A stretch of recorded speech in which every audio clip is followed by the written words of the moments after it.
Norway নাকি France, কে জিতবে আজকের ম্যাচে? ফুটবল প্রেমীদের জন্য অপেক্ষা করছে 2026 বিশ্বকাপের অন্যতম রোমাঞ্চকর লড়াই।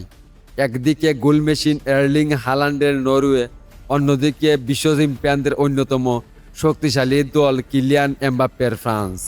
ম্যাচটি অনুষ্ঠিত হবে যুক্তরাষ্ট্রের বস্টন স্টেডিয়ামে। শুরু থেকেই এই ম্যাচে থাকবে উত্তেজনা, গতি এবং বিশ্বমানের ফুটবলের আসল স্বাদ। নরওয়ে এবার দুর্দান্ত ছন্দে রয়েছে। হালান্ডের বিধ্বংসী ফিনিশিং এবং দ্রুতগতির আক্রমণ যে কোনো মুহূর্তে ম্যাচের মোড় ঘুরিয়ে দিতে পারে। অন্যদিকে ফ্রান্সের শক্তিশালী মিডফিল্ড, অভিজ্ঞ ডিফেন্স এবং এমবাপ্পের বিস্ফোরক গতি প্রতিপক্ষের জন্য বড় হুমকি। এই ম্যাচে শুধু 3 পয়েন্টের লড়াই নয়, এটি গ্রুপের শীর্ষস্থান দখলের যুদ্ধও। তাই দু দলই শুরু থেকেই আক্রমণাত্মক ফুটবল খেলতে চাইবে। এক মুহূর্তের ভুলই বদলে দিতে পারে পুরো ম্যাচের ভাগ্য।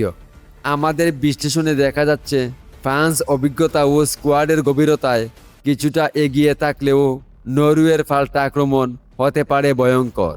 বিশেষ করে হালান্ড যদি নিজেদের সেরা সন্দেহে থাকেন, তাহলে ফ্রান্সের রক্ষণভাগকে কঠিন পরীক্ষার মুখে পড়তে হবে। তবে বিশ্বকাপে কোনো কিছুই আগে থেকে নিশ্চিত নয়। 90 মিনিটের লড়াইয়ে যে দল সবগুলো সবচেয়ে ভালোভাবে কাজে লাগাতে পারবে, তারাই শেষ পর্যন্ত বিজয়ের হাসি হাসবে। এখন আপনার পালা। আপনার মতে কে জিতবে, নরওয়ে নাকি ফ্রান্স? কমেন্টে আপনার স্কোর প্রেডিকশন লিখে জানান। আর এমন আরও বিশ্বকাপ ম্যাচ প্রেডিকশন, বিশ্লেষণ এবং ফুটবল আপডেট পেতে এখনই আমাদের চ্যানেলটি সাবস্ক্রাইব করুন। ধন্যবাদ সবাইকে।